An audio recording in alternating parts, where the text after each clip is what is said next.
Minasan konnichiwa. Pada kesempatan kali ini saya akan bahas sebuah konsep penting dalam filsafat Jepang. Nah, nama konsepnya yaitu konsep Fudo. Konsep ini mungkin terlihat sederhana jika diterjemahkan, tetapi sebenarnya memiliki makna yang sangat dalam.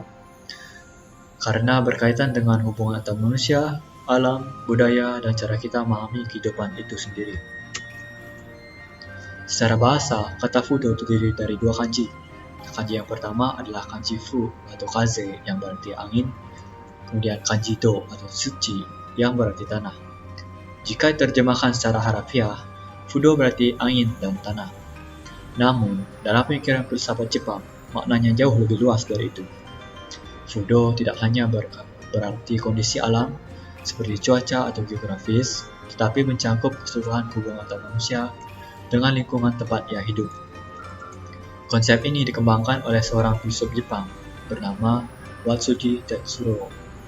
Menurut Watsuji, kita tidak bisa memahami manusia tanpa melihat lingkungan tempat ia hidup. Artinya, manusia tidak berdiri sendiri, tapi selalu hidup dalam hubungan. Hubungan tersebut mencakup hubungan dengan alam, hubungan dengan masyarakat, dan hubungan dengan budaya. Jika kita bandingkan dengan pandangan umum, terutama dalam ilmu barat, lingkungan biasanya dipahami sebagai sesuatu yang objektif, misalnya seperti suhu, curah hujan, ataupun kondisi tanah. Namun dalam konsep Fudo, lingkungan tidak hanya diukur, tetapi juga dirasakan dan dimaknai. Jadi, lingkungan bukan hanya data, tapi juga pengalaman hidup manusia. Contohnya adalah rasa dingin. Secara ilmiah, dingin hanya berarti suhu rendah. Namun dalam konsep Fudo, dingin bisa berarti musim dingin, salju, kesunyian, bahkan perasaan sedih atau refleksi diri. Di Jepang, dingin sering dikaitkan dengan perubahan musim dan kesadaran bahwa waktu terus berjalan. Jadi, satu fenomena alam bisa memiliki makna emosional dan budaya. Konsep Fudo sangat mempengaruhi budaya Jepang. Misalnya, Jepang memiliki 4 musim yang sangat jelas. Setiap musim memiliki makna dan emosi tersendiri. Contohnya, pada musim semi, dengan bunga sakura melambangkan keindahan yang sementara, atau musim gugur sering dikaitkan dengan kesedihan yang lembut. Dari sini muncul konsep estetika seperti keindahan dalam kesederhanaan ataupun kesederhanaan akan kepanaan hidup. Selain budaya, Fudo juga mempengaruhi cara hidup masyarakat. Watsuji berpendapat bahwa kondisi alam dapat mempengaruhi karakter manusia. Misalnya, masyarakat di daerah dengan musim yang keras cenderung lebih disiplin.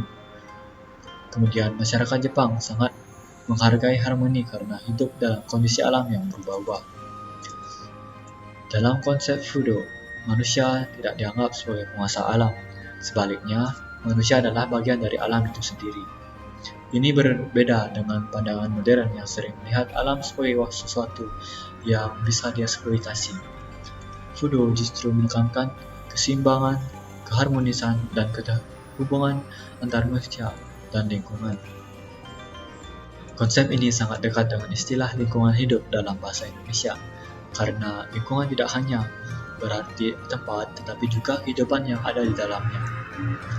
Jadi, baik Fudo maupun lingkungan hidup sama-sama melihat bahwa manusia dan alam adalah satu kesatuan yang tidak bisa dipisahkan.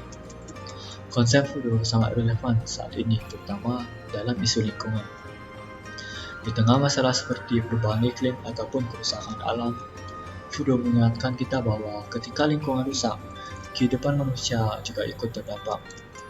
Sebagai penutup, dapat disimpulkan bahwa Fudo adalah konsep yang melihat bahwa manusia, alam, budaya, dan pengalaman hidup semuanya saling terhubung.